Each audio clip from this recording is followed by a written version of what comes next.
La fumée blanche s'est dissipée au-dessus de la chapelle Sixtine et le nom de Léon XIV résonne désormais à travers l'Église universelle, suscitant au sein du clergé catholique romain un kaléidoscope de réactions allant de la reconnaissance familière à la découverte attentive. Pour certains serviteurs de l'Église, l'élection de Léon XIV n'est pas une totale inconnue. Je le connais aussi sur le plan administratif. Le cardinal a été archevêque d'un diocèse et puis il était le préfet du dicastère des évêques à Rome. C'est un préfet qui est très connu dans la curie romaine.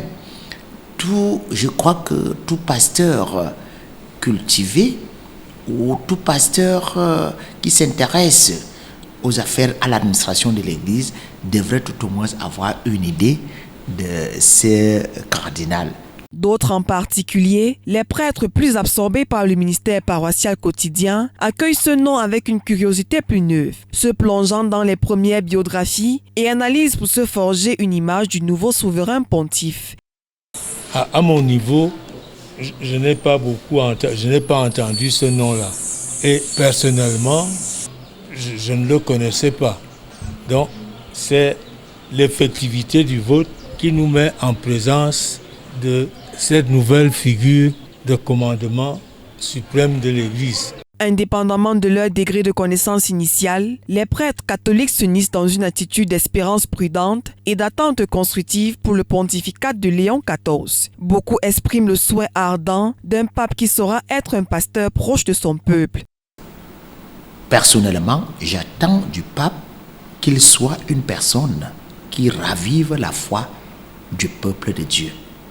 J'attends du pape qu'il ne soit pas tout simplement un fonctionnaire d'État, mais qu'il soit un véritable pasteur. J'attends du pape quelqu'un qui va aider l'Église à garder son unité de par ses enseignements. J'attends du pape non pas tout simplement un seigneur qui va marcher sur les autres parce qu'il a le pouvoir, mais j'attends du pape actuel un serviteur. Les premières semaines du pontificat de Léon XIV seront donc observées avec une attention particulière. Chaque parole, chaque nomination étant un indice sur la direction que le nouveau successeur de Saint-Pierre entend donner à la barque de l'Église.